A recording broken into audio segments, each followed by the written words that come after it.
All right, everybody. Well, welcome to Live from My Drum Room. It's my first official show of 2025. And I honestly can't think of a better guest to start the year with than my dear friend Bill Gibson, who's been a friend coming on 40 years. And I've been a fan for even longer than that. Bill, of course, is one of the founding members and the drummer for Huey Lewis and the News. And now, most recently, he's the drummer for Sons of Champlin, of course, the great Bill Champlin. And we were just having a chat about that. So we'll no doubt talk about that during the show. But without any further ado, I'm going to welcome the man you're all here to see, my dear friend, and the great Bill Gibson is here with me. Hi, John. Hi, Bill. Great to see you, buddy. Thanks for being here today, man. A lot of folks are here to see you, so thank you. That's very kind of you. Hey, could we get some the real serious business out of the way first? Let's do it, yes. When do I get my T-shirt? As soon as we're done, I'm going to pack one up and mail it to you. Awesome. I got to have one. You got to have one. All the cool kids get one. So Yeah, I want a white one. Oh, a white one. That might take a little while. That's okay. I got all the time in the world. All right, man. All right. It's wow. First of all, I want to congratulate you again on playing with Sons of Champlin. And I just mentioned that during the introduction. That's, a somewhat recent gig, but, everybody watching here, no doubt, is familiar with your iconic playing, masterful playing with Huey Lewis and the News. And so we'll probably talk about that a little bit today too, Bill. Okay, that's fine. That's fine. Yeah, I remember that. I told you, I sent you a picture. I of all places, I bumped into Huey in Florida a couple of years ago, and he was there fishing. And I'll just tell this quick story. I know I told you this, but my wife and I and three other couples were having dinner at this place. We were in Boca Grande, Florida, where our friends have this beautiful home, and they invite us every year. And I had my back to the door, and I hear the unmistakable voice of Huey Lewis. He has that voice, that baritone. Can't miss it, right? And I'm chatting. It was my wife's birthday. It was Kelly's 60th birthday, so we're out celebrating. And of course, my wife, and where she looks at me, she said, "There's a guy who looks exactly like Huey Lewis." And I was just about to say, whoever that is behind me sounds just like Huey. So I went over and said hello. He goes, "Oh, man." And of course, your name immediately came up. He said, "Have you talked to Bill lately?" And I said, I haven't, not very recently, but I need to reach out. And anyway, just great. And Yeah. You're always on my mind, buddy.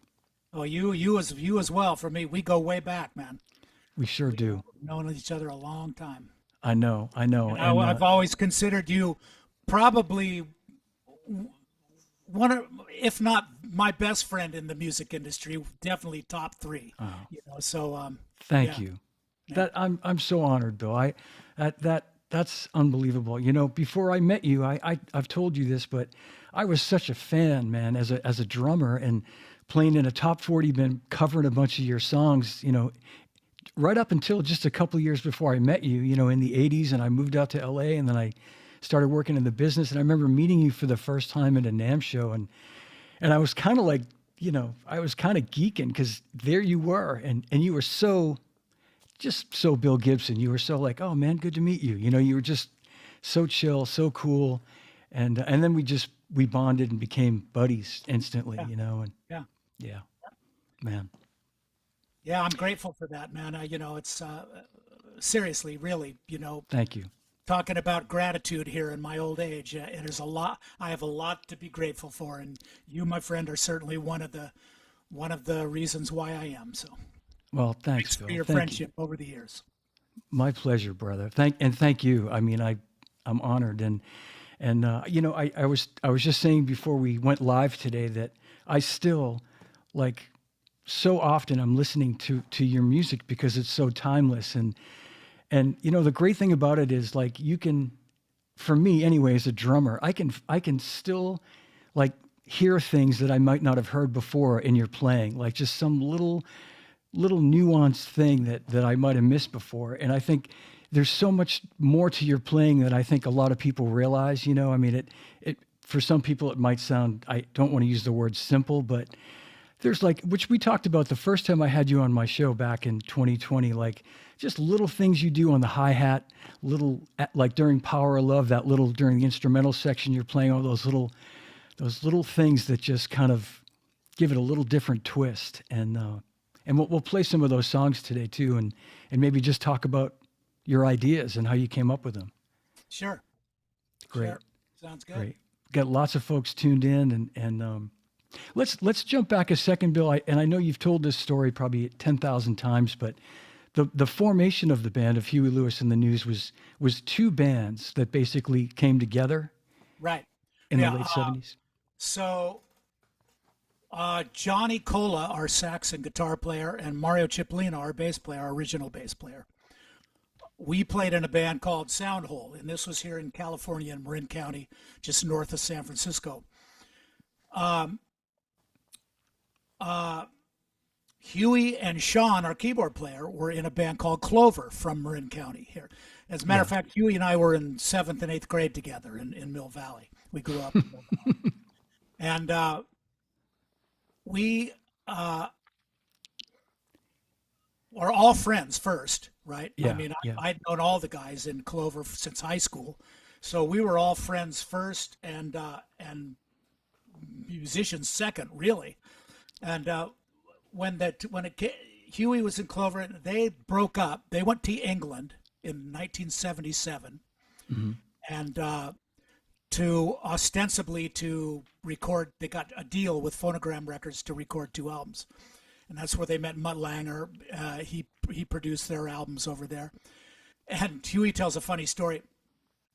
The day they landed in London was the day the Sex Pistols broke. And so they were out playing the pubs there in London, but it was all punk at that point. And Yeah. here's this kind of country disco band from San Francisco, trying to get over on their shit. And they went out on tours. They toured with Lynyrd Skynyrd. They toured with Thin Lizzy. That's how Huey met Philip Lynott. They toured with a couple other big bands over there, and they would get booed off the stage every night. Oh my God. So they came back after 2 years of living there and slogging it out. They came back to California and immediately disbanded.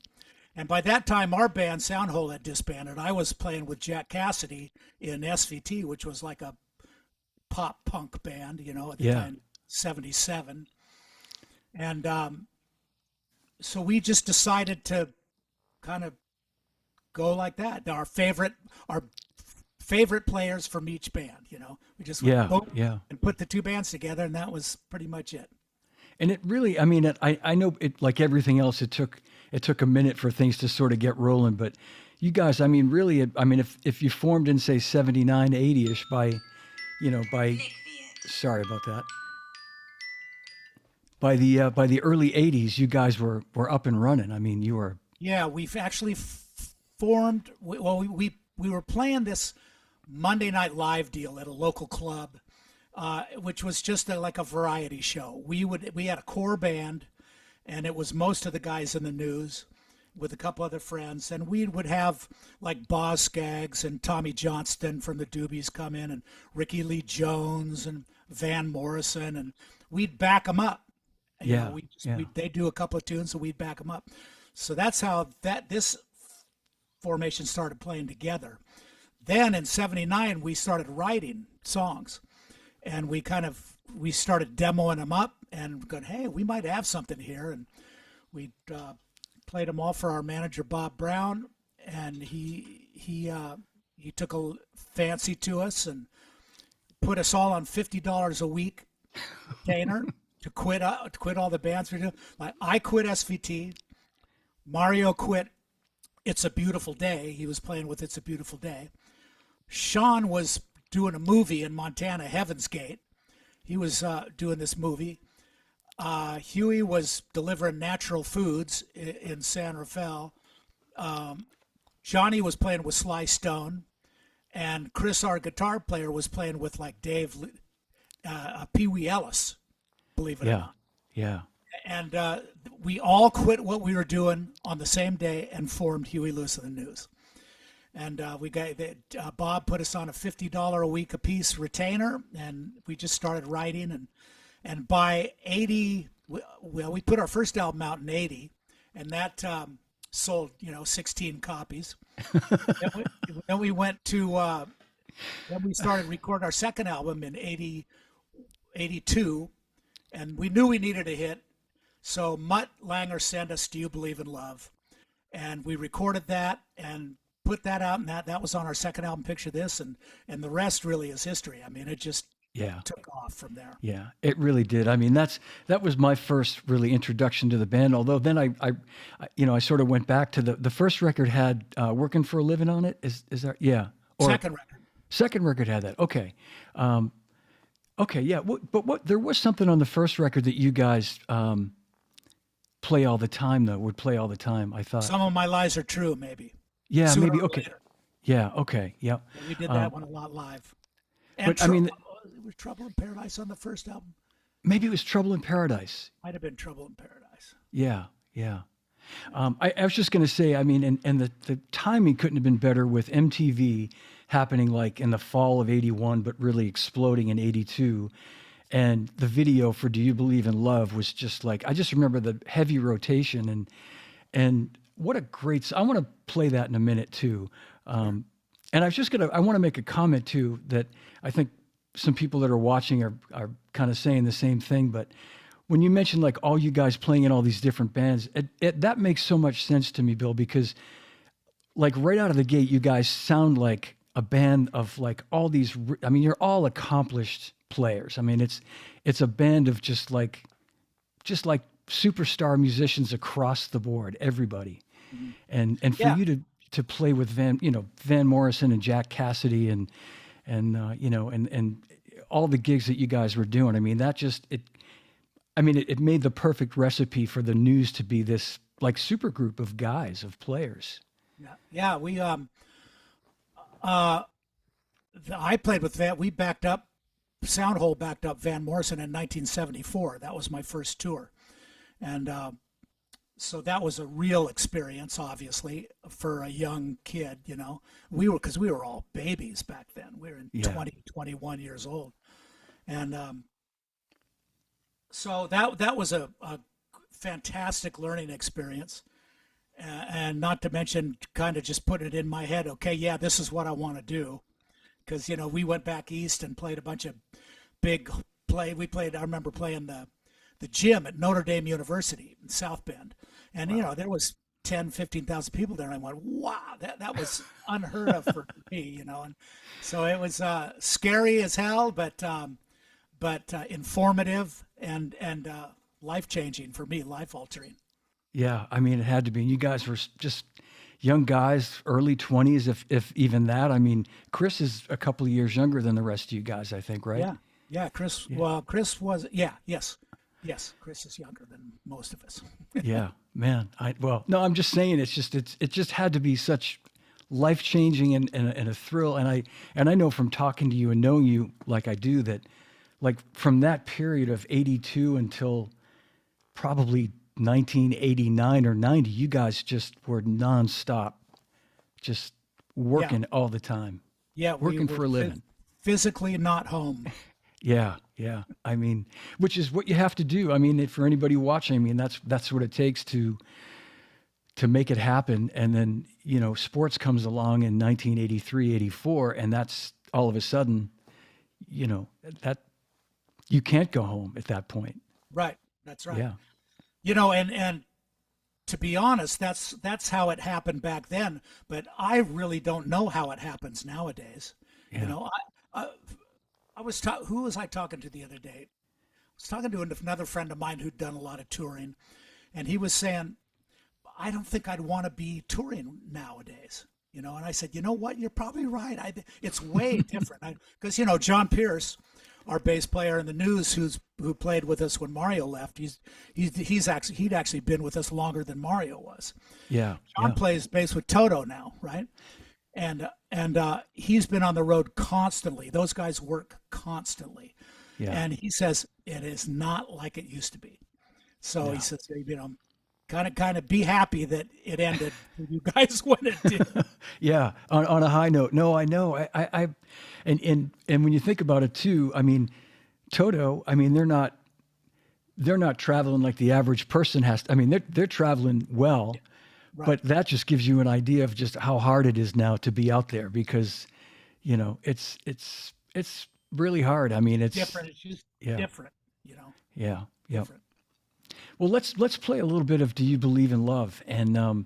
and just talk about that. There's a great drum part that you play during the chorus where you're kind of playing sort of an offbeat thing on the ride cymbal. Are you playing like a almost a Refresh my memory. okay? Let's play it and maybe I need to have my own memory refreshed, but that's highly possible here. So apologize.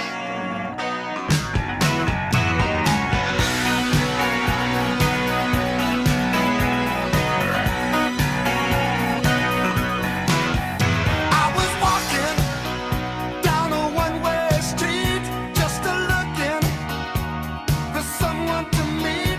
One woman who was looking for a man. Now I'm hoping that the feeling is right, and I'm wondering if you'll stay for the night. So I'm coming. I don't wanna be lonely, baby. Please tell me. I wanna love you all over. Do you believe in love? Do you believe it's true? Do you believe in love? Oh, you're making me believe it too.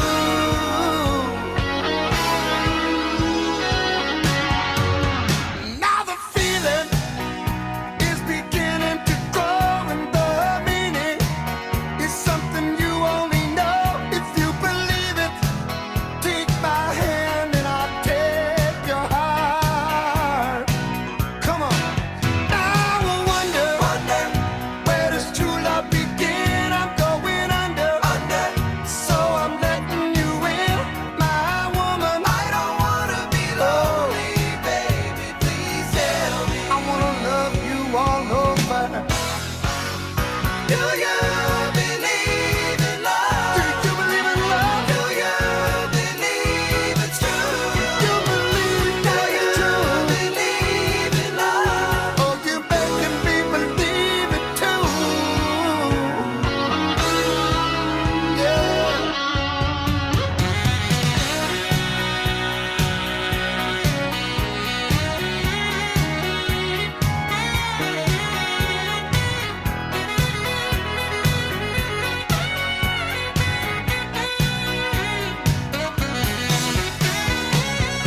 I used to have you in a photograph.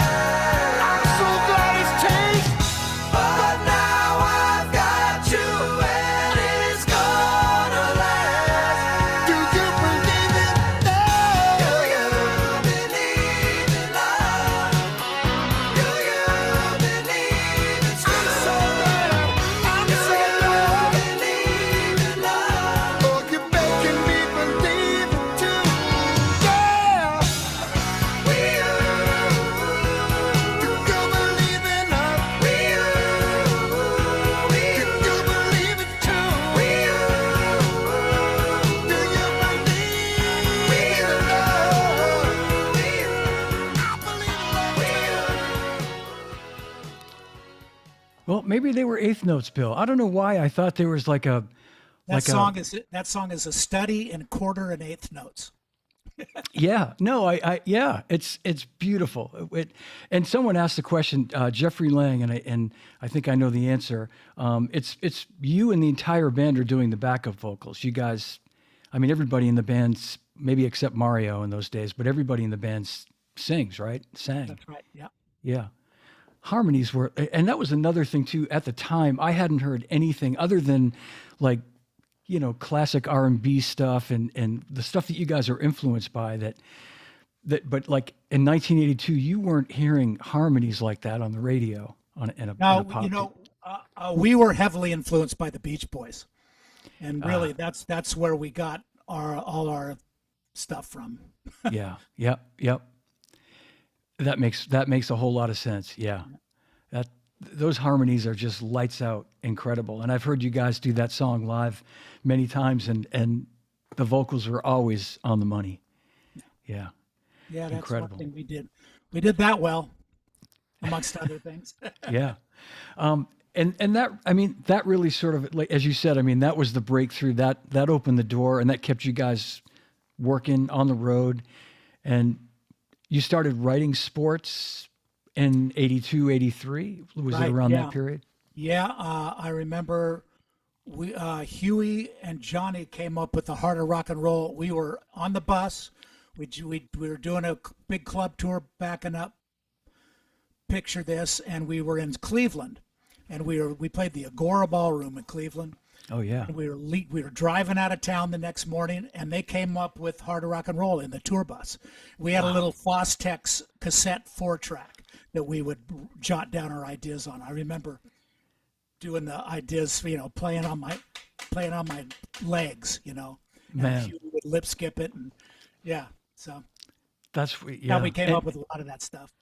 And did a lot of those songs, did they evolve? Like was like you had a basic idea, and then like were you playing some of those tunes live during shows before you recorded them to sort of Yes. form them? Yeah. Definitely. Yeah, we rehearsed. That was back in the day when we would, every day that we weren't working, we would get together and rehearse and come up with new stuff and work on new ideas. And it's interesting because we had that out, we had the sports album totally recorded in 1983, Yeah. early 83. And we were, but Chrysalis, our record label, was in complete disarray. Terry Ellis and Chris Wright were at each other's throats. The business was falling apart, and we knew we had a good record.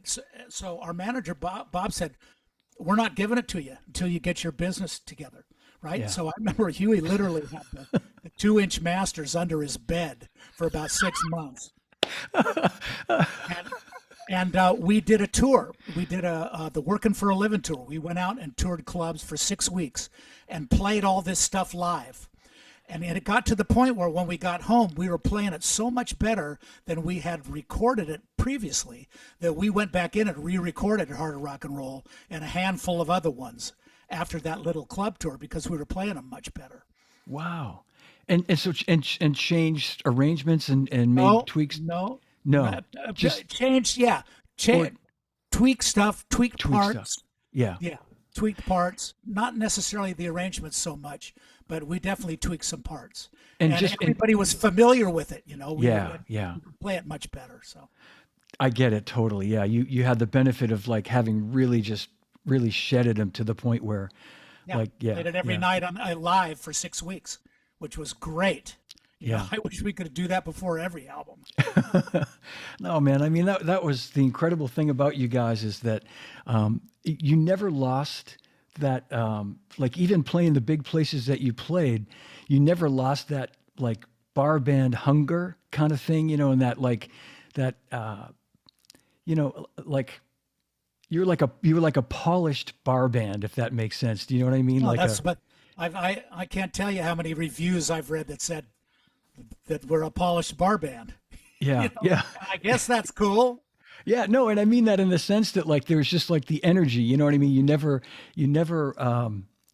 some bands when they get to a point, I won't say they phone it in, but that they're a little more relaxed about things. But you guys were always just 200% all the time, playing to the guy in the very back of the room, Yeah. and all those things you do when you're like a young band starting out to get your fans going. Oh yeah, it was fever mine there for a few years.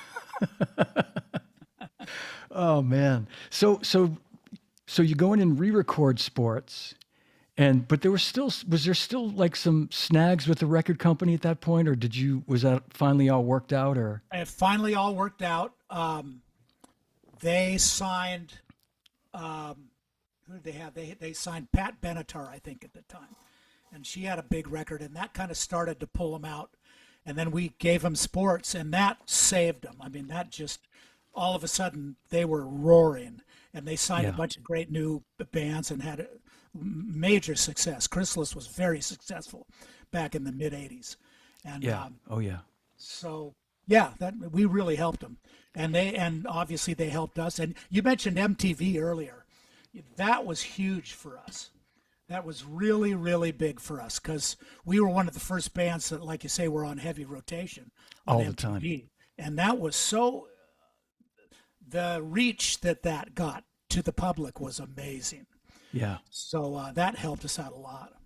It really did. I mean, and it's kind of amazing, isn't it, that it was such not to get off on an MTV tangent, but I still kind of scratch my head on how it was such a force for a long time. And those of us that worked in the business side of it, it was such a vehicle to get like, you'd be up there playing Zildjian cymbals and that was great for us and at Zildjian. And then MTV just sort of went this other direction that I still scratch my head on why that happened. And when I think there could have been a longer shelf life to that platform, but I don't know. It's Yeah, I agree. They went like reality TV or something, right? yeah, And, like and still called it music television. I know. Yeah, I never really got that, and that's never did maybe either. for another Not some for us other to get. right, not for us to get, but man, we all got sports. I mean, that record had five, or did it have five singles on it? I think I Yeah, made a five note. top 10 singles. Yeah. Five top 10 singles. I mean, that's more than, and the record had 9 tracks on it, Yeah. 8 or 9. So it had more than half the record were singles. I mean, it's like, it's incredible. And Yeah, it was the second largest selling album of 1984, and to Thriller. Thriller was number one. yeah, But we sold more than Born in the USA, Purple Rain.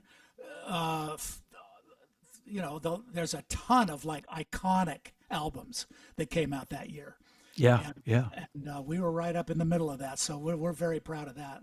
That's absolutely something to be proud of. I was going to say Thriller. I mean, that's, that's a tough one, man. That's, if that hadn't happened, yeah, you guys would be, at the very, very, you're still at the top of the mountain, but yeah. Yeah, but those albums had machines in back of them. Right. Michael Jackson had a whole machine. Springsteen had a whole machine. Prince was an enigma. Yeah. He had his machine, and we had 6 guys from Marin County who recorded our albums in Sausalito. Right. We didn't go to L.A. We didn't do the L.A. thing. Yeah. So L.A. resented us for that. I can't remember who the critic is, the music critic down in L.A. And somebody might know, somebody might chime in. But there was a music critic in L.A. who just hated us. Rolling Stone magazine hated us. Nobody liked us because we were kind of just off doing our own thing. Yeah. Yeah. You did right. You didn't need the machine behind you because you guys, you could do it with the music and with everybody's individual talent, your musicianship. That's right. Absolutely. I mean, again, I keep coming back to that, but it's so obvious. The first time I saw you guys play live, I remember thinking like, everybody in this band is a mother. I mean, it's like the records sound great and the playing is great, but then you see you guys live and it's like another level in terms of how great everybody is. I mean, you, Chris, as a guitar player, Huey's singing, I mean, it's just Johnny, Sean, everybody. I mean, just everybody's musicianship, and it shows. I mean, that's what makes you guys the super group that you are. I keep saying super group, but you are. Everybody's a great musician. Yeah. Yep. And friends first, which made it all the more fun. Yeah. Yeah. Absolutely. There was none of that ego. There was never any of that ego crap in our band. We had a self-bust system, and we acknowledged it. We would talk about it all the time on the tour bus. We'd say, if anybody's head starts to get a little swelled because the record went to number 6 or whatever, and if somebody starts getting a little too mighty, well, the other 5 guys would slap them down. And that included Huey too. we'd slap him down plenty. So that's I think that's a big part of the reason why we were able to go for so long. Yeah. Yep. I think you're right. I think you're right. You guys always struck me as that kind of a band that, like, friends first, like you say, just, a bunch of guys that really dug playing together, dug each other, Out hanging to conquer the world. Yeah, and you did. I've spent many a time with you, backstage, and I'd see all you guys hanging out. I remember you came to Zildjian one time. You brought Sean with you for a visit, and like a lot of bands, as you well know, they don't hang out together on their day off. It's like you're going to go play golf, and he's going to go do this, but you and I gave up a round at Myopia Hunt Club to do it that day. I got to tell you, so that was tough to pass up. I appreciate that, buddy. Oh no, I cherished every visit to Zildjian. I just absolutely loved it. The one thing I regret is I never got to take my dad there, but I did take Huey's dad. I don't know if you remember that day. It was before I started, but I remember seeing the pictures of it. Yeah. I did get to take Huey's pop, who was a frustrated jazz drummer just like my dad. That's so great. And I always wished I could have got my dad there, because he was the guy. When my father bought me my first set of drums, I was 14 years old, bought them for me for Christmas, totally sandbagged me. I was just I was looking at Crest drums in the Montgomery Ward catalog. Oh, going, yeah. Dad, they're $199. What do you think? Can I get it? And he goes, I'm sorry, Bill. It's just not in the cards this year, And so he had me so sandbagged. And I get up on Christmas morning, I go out in the living room, and there's a Ludwig Super Classic set with Zildjian cymbals set up in the living room. And my jaw must hit the floor. But my dad was the one who said, there's only one cymbal. Zildjian. Don't ever try and play anything else. There's only one cymbal ever. And I took it to heart, and I'm still playing them. I love them. Here you are all these years later. I know. What a great story. And then you ended up signing with Zildjian. You've been a Zildjian endorser 40-something years, and big part of that family. And your dad must have been so proud, man, of just... Yeah, my dad was through the moon. Yeah. Because, my parents, I was really lucky. I was growing up in the mid-'60s, early 60s, when the British invasion happened. And most of my friends' parents, rock and roll was pretty much taboo back then. It wasn't in commercials. It was not on television.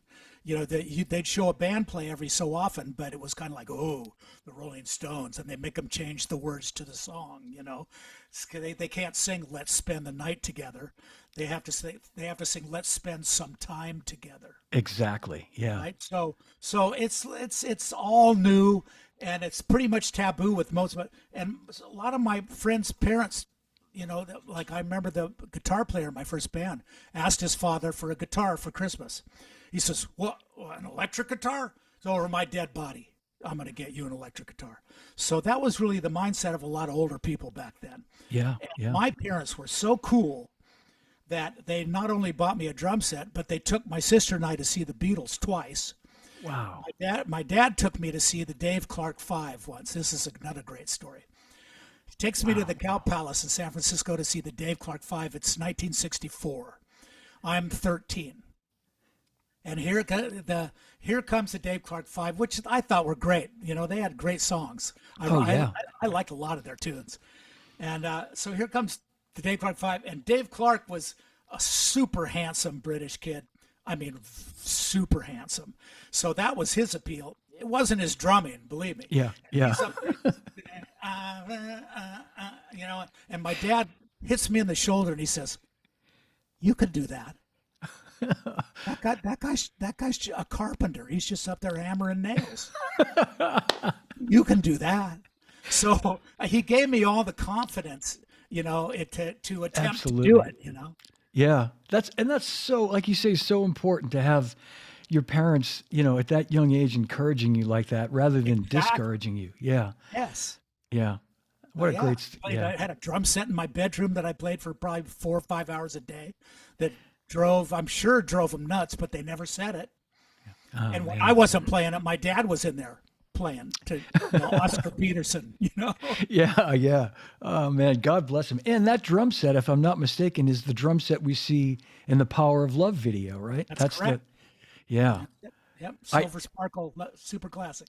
I remember seeing that in the video thinking, like it was a vintage kit then, thinking like, wow, what a cool vintage kit. I assumed it was a rental to look like the period of, but that was your kit, man. That's so cool. Yeah.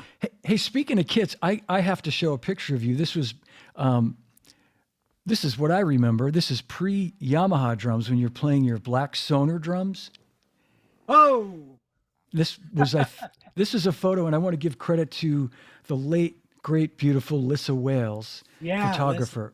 Yeah, we love Lissa. And her sister Mary and Carlos Guzman, who kind of managed all her photos, were kind enough to let us use this for today. And but this is, and I want to talk about these drums because these are what you used on Picture This and Sports. That's correct. And 4 too, or were you playing Yamaha by then? No, Yamaha. I was playing Yamaha by then. By then, okay. Well, but this kit is a Sonar kit, right? Mm-hmm. And are they big size tom-toms? They sure sounded on the records. They're not super deep, but they're, let's see, I think 13, 14 or 12, I think 13? it's 13, 14, 16, 18, I believe. Yeah, yeah. Yeah. I don't think that was no, I hadn't gone to 14-inch floor toms yet.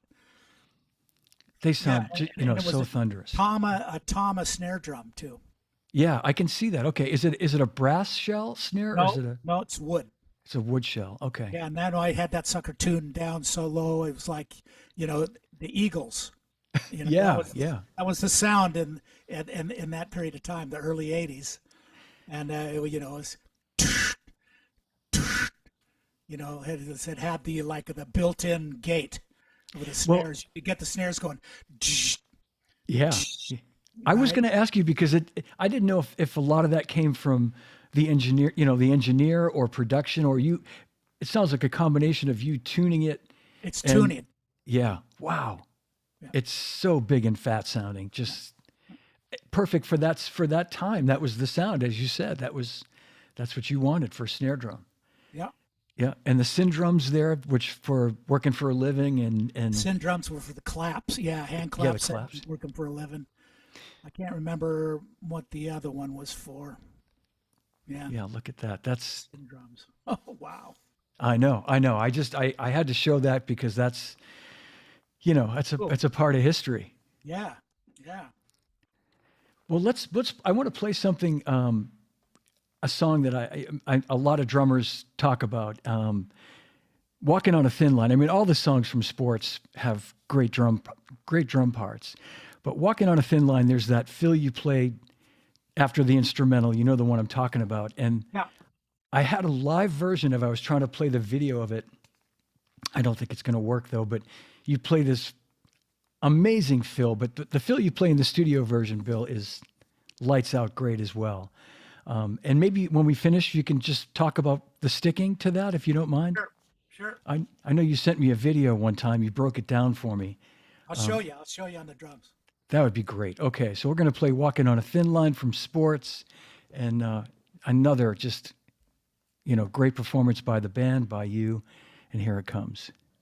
You're going to have to hire an engineer eventually.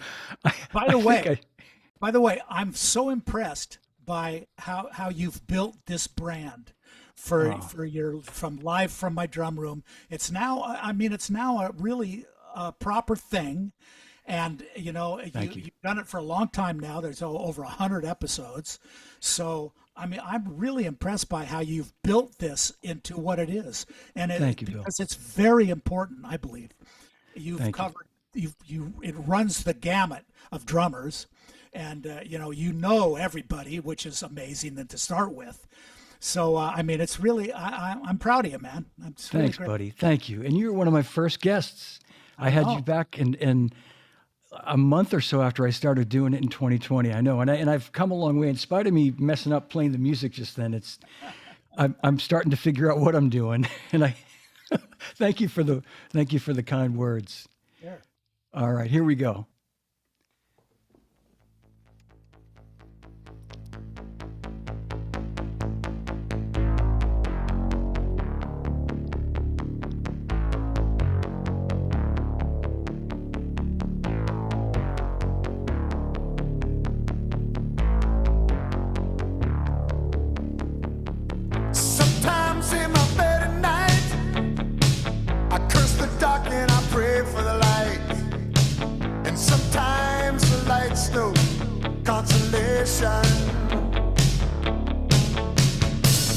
Thinking about the memory of freedom, what it might do to me, and the tears and the sweat only mark my desperation.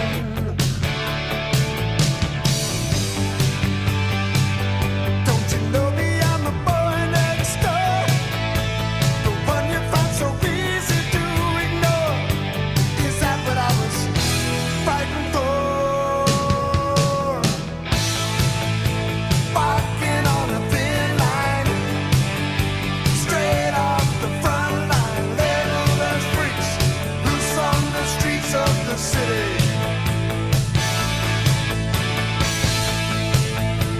Walking on a thin line, angry all the time. Take a look at my face, see what it's doing to me.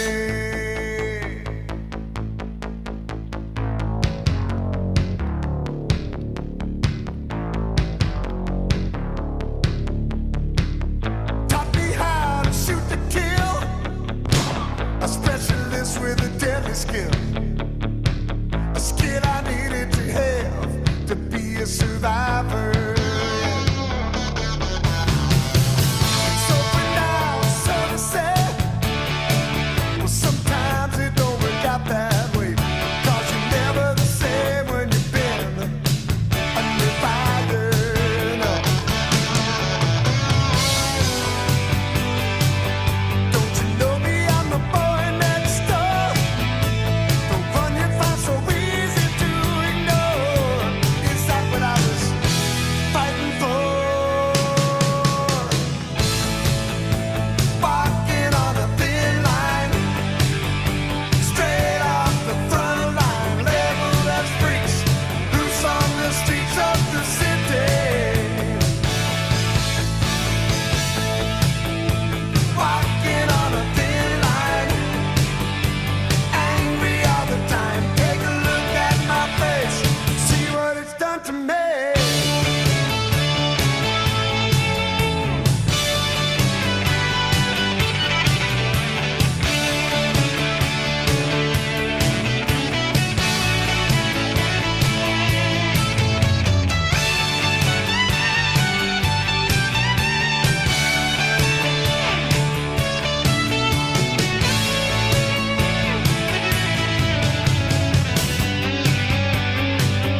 Don't you know me? I'm the boy next door, the one you find so easy to ignore.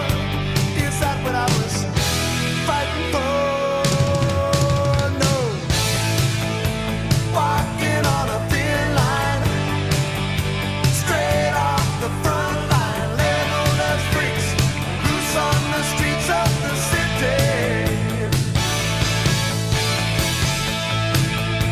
Walking on a thin line, angry all the time. Take a look at my face, see what it's doing to me.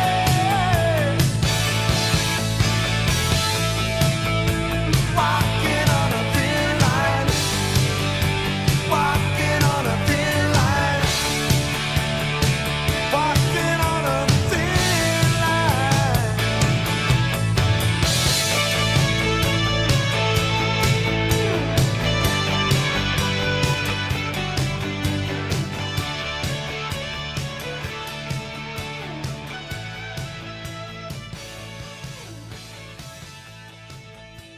Wow. Wow. Wow is right. I haven't heard that in so long, and the fill that I've done probably for the last 35 years is completely different.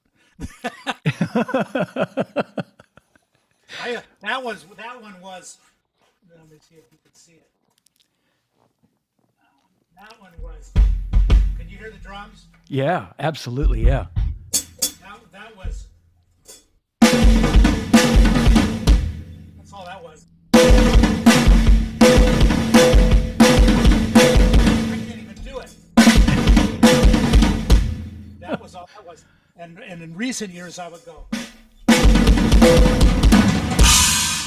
Yeah. That's what I remember that one. Yeah. And with the lights flashing, in perfect time with you playing that. It was like, it was Yeah, I forgot incredible. that's what I did on the album. Wow, that's what a trip. That's another study in eighth and quarter notes. Yeah. Well, what you played And, on the and, record. and it, it's simple. It's just simple, but it lends itself to the song. And Yeah. that was Yeah. like we were talking about earlier. That was my no, that was my mindset when we would record these songs. Was just be simple, and if you did a fill, make sure it counted. You know, it was not fancy stuff, Yeah. Yeah. but And, it played. But it was for the tune. yeah, for the tune, I was going to say, and that, that was just such a great fill. It was, I mean, I think it had definitely had some spin to it, like Yeah, some funny stuff to use a pitching analogy. But and the great thing about that song, like you said, is that when you played it live, it afforded you the opportunity to play something maybe a little different if you wanted to, or like that nice space that you had there to do that. yeah, yeah. Yeah. It was interesting story about that song.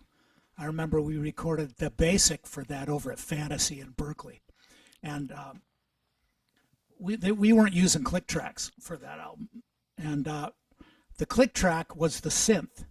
You know how the song starts off? Yeah. Yeah. That's Sean just going ding ding ding ding ding ding with an arpeggiator on his synthesizer. Bow down down down down down down down down down, and that's what I played along to. That was my click track. Wow, man.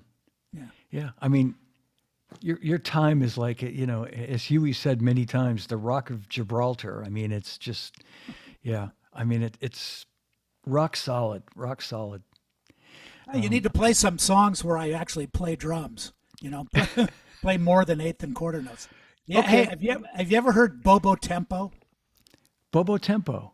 Yeah, on the Small World album. Oh, yes, of course. Yeah. You want me to play that? Yeah, play that. Yeah. I'm going to play that. That's- Okay. That's all live. That's no overdub. The band played live, and we had a bunch of our friends in this come in and do the chorus, yell. But Great. that's got some good drum stuff. All right. Here we go. We're going to play it right now.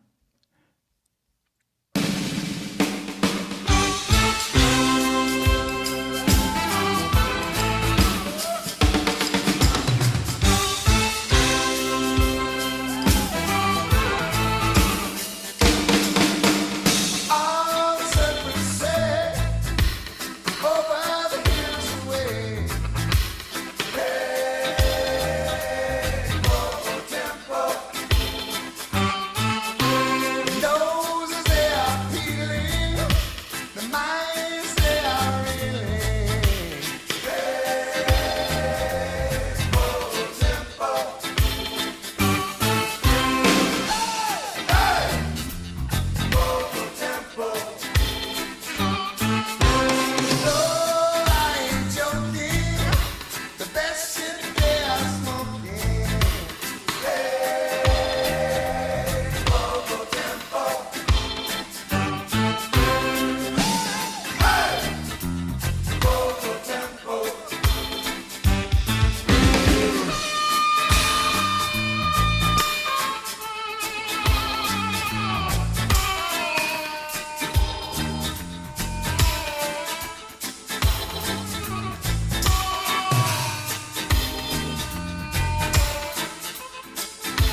Man, I hadn't heard that song in a really long time, and I'd heard it back, I don't know when, but man, what a song. You played that so authentically, that reggae feel. That was us jamming down in the studio. Man, One that take. was one take burning, just killing. Yeah, that was fun. I was like listening to that. It's got that lilt, it's the kick on the 2 and 4. Yeah, yeah. It's got that. Oh. I like that one. And you're so comfortable playing that too. That's not an easy groove to just, when you're used to playing a certain way. You know what I mean? Yeah. Like to just Yeah. fall into that the way you did. Yeah, man, that was great. Thank you for calling it audible. Sure. That was great, man. I had Perfect World on my list to play just because there's some great feels you playing that song. And Yeah, that's another one that's very cool. Yeah. I think I told you at one point that I've been taking lessons, right? I've been taking lessons with Henrique de Almeida. yes, you did. Yeah. And last summer, Henrique asked if I would like to come down and teach with him. He does a week-long summer drum set intensive. And he asked if I would like to come down and teach the students some of the grooves, Huey Lewis grooves, And so I said, yeah, absolutely. So he also had Dave Garibaldi go down. So Dave and I went down together, and I got to spend a week with Dave, which was Man, yeah. just so much. I mean, it was just so insightful, and I learned so much. I've known Dave for years and years, Sure, of course, yeah. but I got to know him on a level that I hadn't before, and it was, it's really great, really, really Wow. great. So one of the songs we did was "Perfect World," and everybody was kind of marveling at the way I did it and how it changes feels so seamlessly, Yeah. Yeah. Exactly. And I want to play that. I'm going to play a couple more little bits too. We talked about this. I don't know if you remember, but when we did our first episode together back in 2020, we were talking about the neat little nod that Chris Hayes does to Jimi Hendrix during "I Want a New Drug," during the fade to. And I was just going to play that. I just think that's such a cool little bit that he does. Yeah. Let me. I'm going to find that spot. I think we'll just sort of let it go a little bit, but I think it's around the 3-minute mark. It's right at the end of his solo, right? Yeah. And just, another example of I just think how hip you guys are. Just to there's all these little sort of inside cool things that are happening, like the track we just listened to, and I'm sure the fans out there. I know there's a lot of Huey Lewis in the News fans watching right now that know inside and out everything you guys have ever done.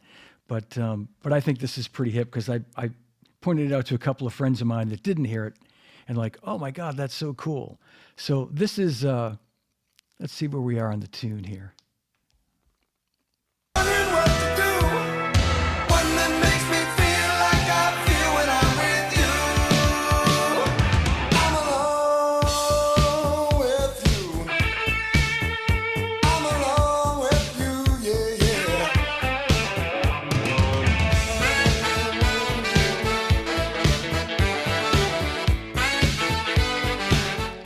So what we're listening for, folks, is a little tribute, a little homage to Jimi Hendrix, a little Purple Haze riff by Chris Hayes. So.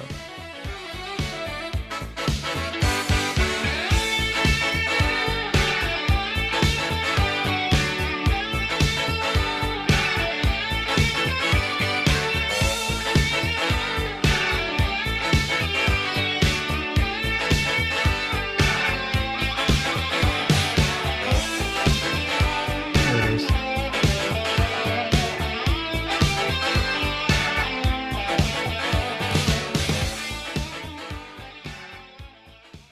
Yeah. Yeah.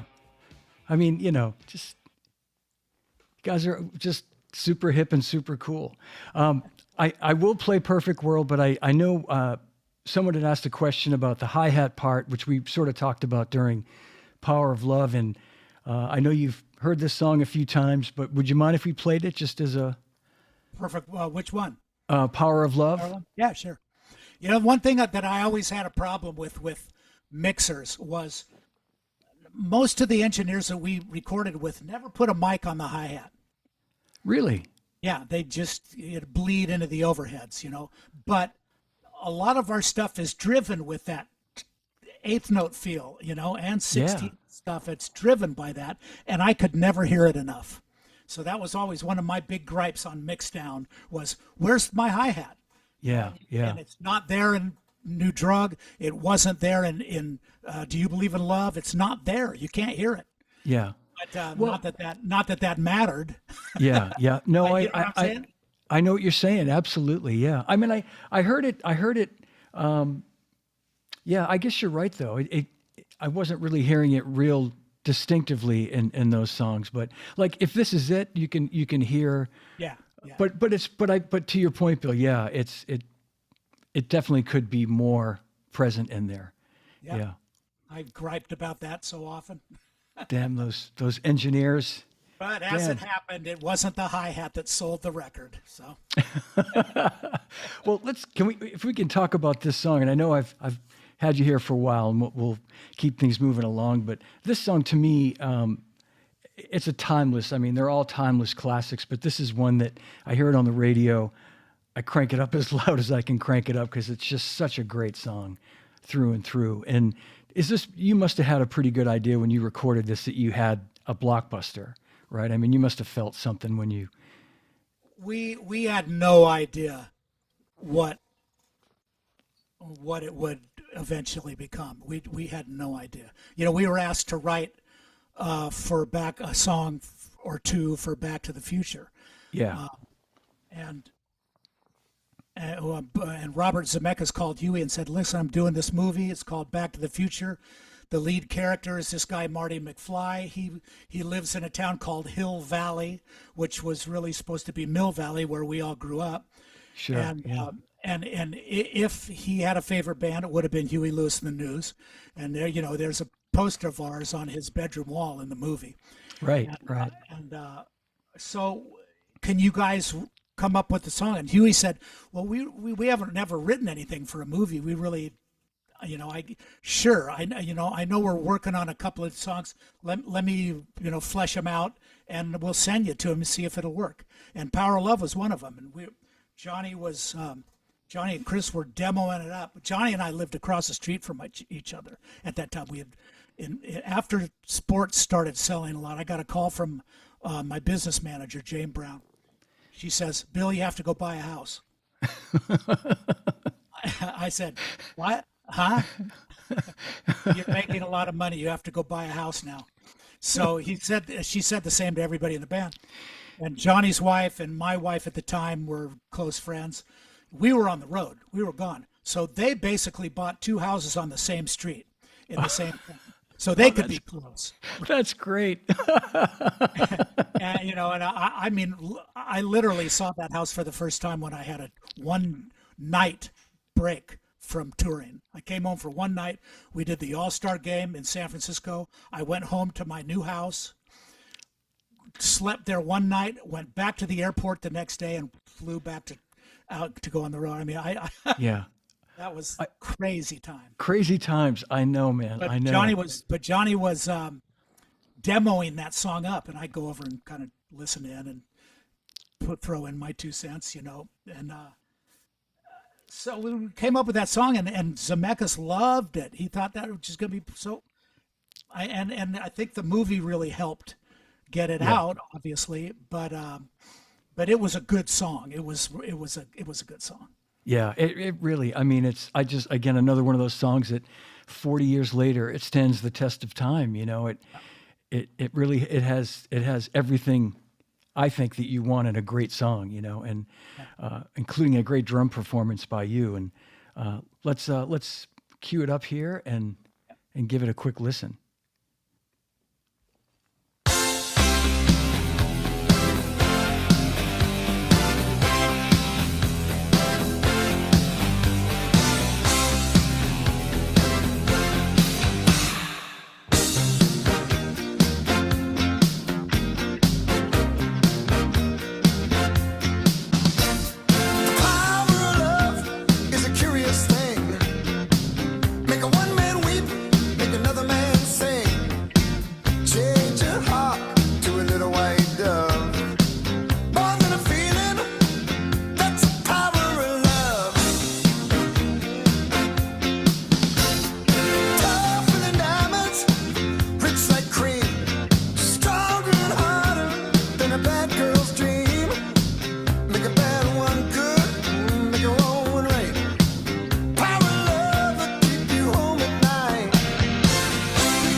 again, very simple, very simple. No histrionics, man. It played for the song. Um, I, I can't believe that. That was a solid drum track, man. And then we weren't using click tracks for that. That was no click track there. That was just us playing in the studio. Yeah, yeah, man. I know you told me that before too, and I'm not surprised because it has such a great feel to it. I mean, it's Yeah, just really so great. I mean, you always have a great feel, Bill. Always, always, always. But the things that you do in that song, and you made the motion of the hi-hats during the chorus. There's so many things about that song that remind me of like we talked earlier, like what Hal Blaine and some of these, like, by that time you were so comfortable in the studio that you were doing things probably without even thinking about it, like opening the hi-hat. Yeah, like that part, it gives it this whole other thing, like it just it like transitions to this other part of the song, and the cymbal, the cymbal grabs that you do at the end of the verse, like, or at the end of the chorus when you come in, that I mean, there's all these little things that you're doing that make the song sound so great. Another little funny story. But by the way, thanks to Bob Clearmountain, who mixed that track, because he did a masterful job. Yeah. But when we recorded it, we recorded it with Jim Gaines, who just recently passed away. And he was a mensch. He was just a fantastic guy. Who recorded several of our records with us, engineered, and he was just amazing. And I came in to listen to the playback of the basic on that track, and in the bridge, they say that all in love is fair, but you don't care, and I go boom bop. You know what to boom bop, do da do boom bop, boom bop. Well, I couldn't. There was no floor tom. I was going, I came in. I was just like, I said, "Where's the floor tom?" Because I hit it in that spot, and he looks up at the board, and he goes, "Oh shit, the input's muted." So he had the floor tom input muted on when we recorded that, but we said, look, the track feels so good. Who gives a shit about the floor tom?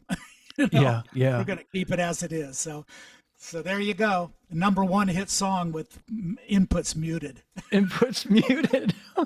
Oh my God. But it's a testament to, like, all the great old bands we used to listen to had these songs where you'd learn later that this didn't work, but because the track was so good, nobody wanted to fool with it. Like the performance, it was like the feel's great, man. Everybody just, oh, Bill, is it cool if we leave it this way? Because it. And you nowadays you just cut and paste the floor tom and put it in there.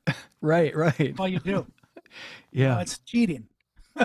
I know. No, that's a great story. That's such a great story because it's real. Like that's, yeah. You're listening to it going like, wait a minute, I know I played a floor tom right there. Hit the floor tom right there. And so it kind of goes boom, nice big round sound, and then it kind of goes click. Yeah. Weird. I would have never noticed that though. You know what I mean? What you play there. I always love that part too, where you play those little tom hits that just, again, fills it out so cool. Yeah. And so by that time, Bill, you hadn't started using the Craviotto stuff yet, right? That hadn't, the solid, by 80, it was a little after 85 that all started to happen, right? Yeah, 86, I think, is when I hooked up with Johnny. Yeah. I was thinking about that earlier. I can't really remember how we met, but he may have come to a show or something, and we start talking, and he says, well, hey, look, I refurbish old shells.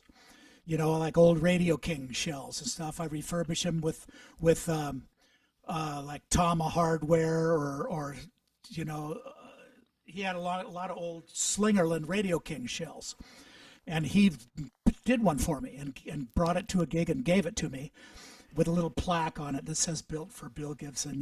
Yeah, Craviotto, and it just sounded amazing. And then we started talking. He said, "I've got this idea to build solid wood, not plied, solid wood shells, steam bent, with no counter hoop, just a scarf joint and no counter hoop. And he had several boat builders who are keen at bending wood to build Yeah. boats, sailboats in particular, and I don't know, any kind of boat. They bend the wood. And he said, I've been told by several boat builders that this is not possible with a lot of the wood that I want to use, because I don't want to use green wood. He always told me, Noble and Cooley does this. Noble and Cooley build snares that are solid pieces of wood with a scarf joint and no counter hoop, but they use green wood. So eventually, and we bought a couple when we first put our company together. We bought a couple of Noble and Cooley snares right off the shelf, and sure enough, in about a year, 6 months to a year, they'd go out around because it was green wood and they finally dried. So we were using cured wood, and the guys we had working for us developed a way to steam bend this wood so it would stay in round with no counter hoop, just a scarf joint. Yeah. We were doing it with all kinds of wood. You name it. I mean, just all kinds of wood, and they were unbelievable. I mean, they were really great drums. I still have, probably 10 or 11 of them.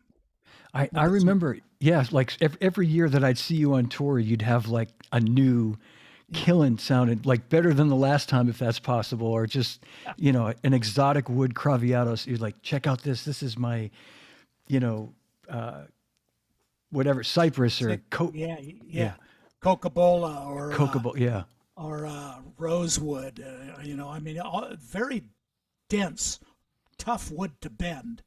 But these guys did it. We had a patent on it that when we broke the company up, it became too expensive to build for the target buyer. The guys we had who loved them were Richie Hayward from Little Feat's drummer. Sure.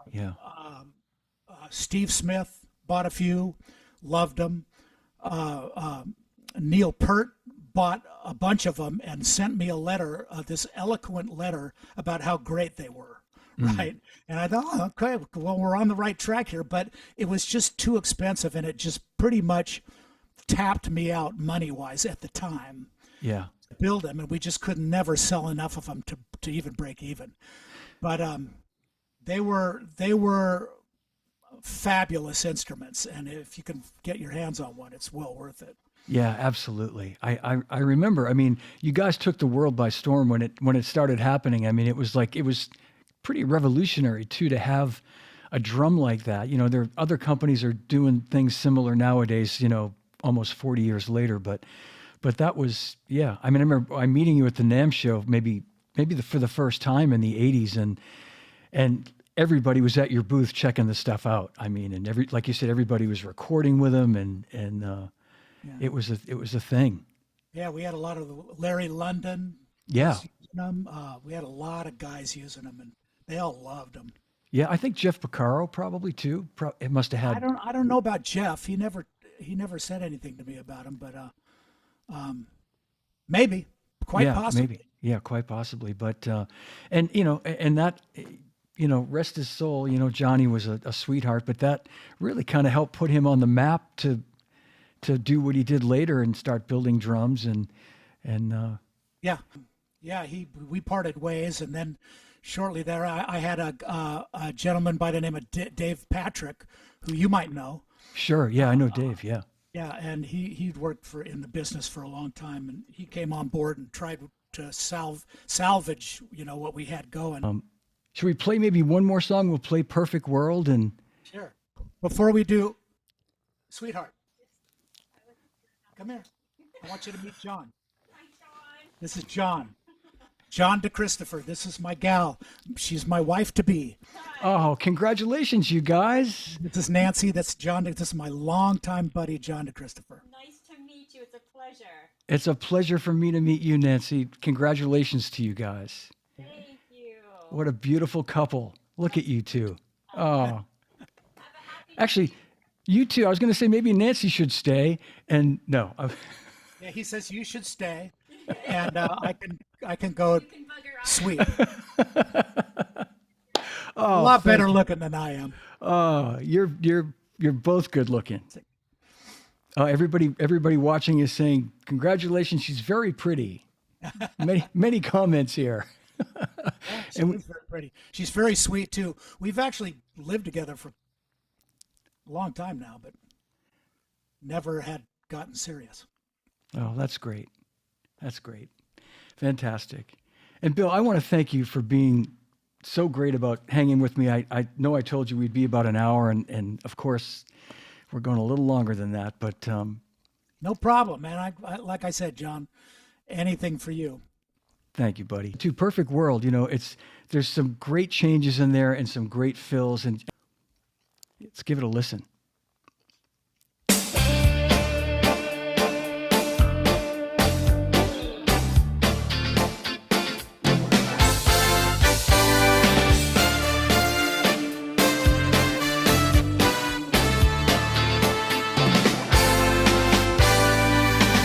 Everybody's looking for the perfect world.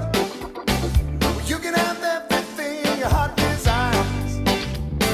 The perfect boy for me, the perfect girl, and the perfect love will set the world on fire. What you gonna do when 1 and 1 makes 3? And a vision of the future is impossible to see. Nobody's perfect, not even a perfect fool. If you have faith in me, I keep faith with you. Ain't no living in a perfect world. There ain't no perfect world anyway. Ain't no living in a perfect world. But we'll keep on dreaming of living in a perfect world. Keep on dreaming of living in a perfect world. Everybody's got secrets, know that it's true. They talk about me and they'll talk about you. Something happens to the bridges of trust. Down through the years, they begin to rust. Now here we are, with the tears and the laughter, still waiting for a happily ever after. We'll keep on dreaming as long as we can. Try to remember and you'll understand. Ain't no living in a perfect world. There ain't no perfect world anyway. Ain't no living in a perfect world. But we'll keep on dreaming of living in a perfect world. Whoa, whoa, whoa, you and I keep on dreaming of living in a perfect world.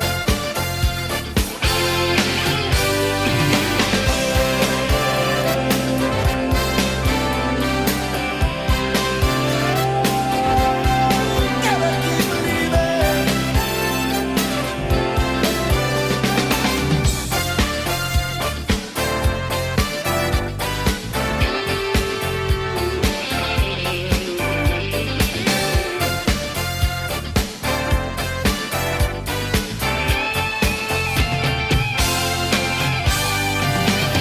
Ain't no living in a perfect world. There ain't no perfect world anyway.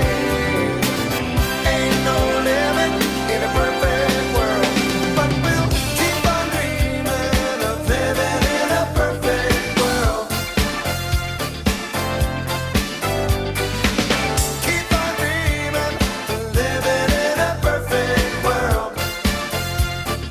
Whoa, whoa, whoa, you and I keep on dreaming of living in a perfect world. Keep on dreaming, living in a perfect world. Keep on dreaming, living in a perfect world. What a great snare sound, Bill, on that song. Wow. And that was probably a solid by that Yeah. time, right? Yeah, Definitely. yeah. Man, and a great drum sound, but I always love the sound of that snare drum on that song, and I feel like from the after you guys released that in '88, I think was when that record came out. No, that was 87? 86. The '86. 4 album. That was from No, four. no. Okay, Wait a minute. No, it was that from was Small World, Small right? World. That's 88. Yeah. '88. So- Okay, that's what I thought, and I feel like every time I saw you after that, that was a song you guys played pretty much all the time, right? Was that? Yeah, I mean, I look forward to all the tunes, but whenever I hear you guys start that song, like it was just it always sounded great live, and yeah, That's how we actually started our show that way. We had or did we start our show that way? Yeah, for a minute there we did, I think. Yeah. We had Yeah. Tower when we had the Tower Power horns with us. Yeah, that was fun. yeah, I'll bet. I was going to play earlier. I was going to play "Trouble in Paradise," to feature the Tower of Power horns from the "We Are the World" record, the live version from '85. Yeah. And maybe we'll just play a second of that if we can, and then I promise I'm gonna let you roll because to me again another great performance by the band. It's a live song, so it really you guys are stretching and yeah. So this is 1985, "Trouble in Paradise."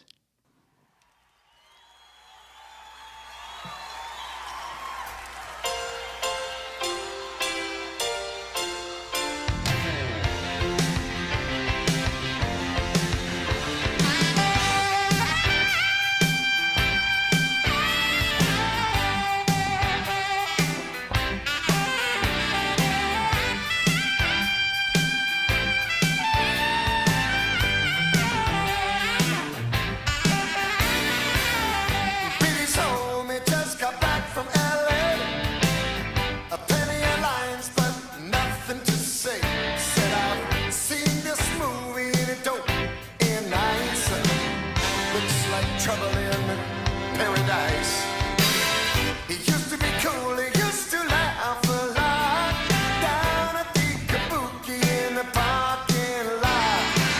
Now he's sitting and he's staring and he's paying the price. Trouble in paradise. Trouble in paradise. Mama said it was so nice. Trouble in paradise. Yeah, yeah. American son, he's not very old. An American dream that's never been sold. The smile on his face is just his last disguise. We've got trouble in paradise. There's a scream inside that shouts, "Here I am." Some people say we got to do all we can. Me, I don't know. You see, I've been there myself once or twice.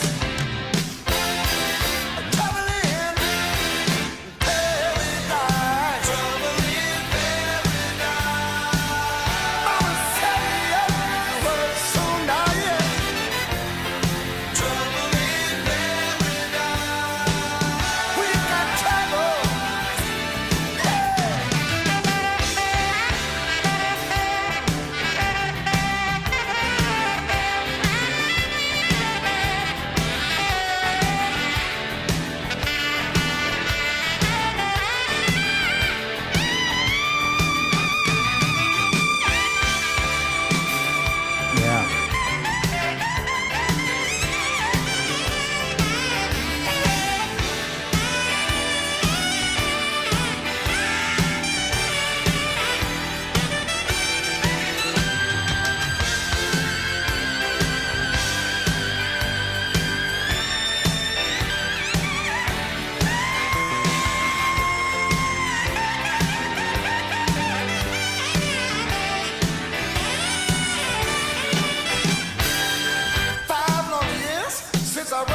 Yeah, that was Mark Russo playing alto saxophone. Actually, taking the sax solo. Johnny takes the first half of the sax solo and Yeah. ends on that high note, and Mark hits that same note and then takes it up.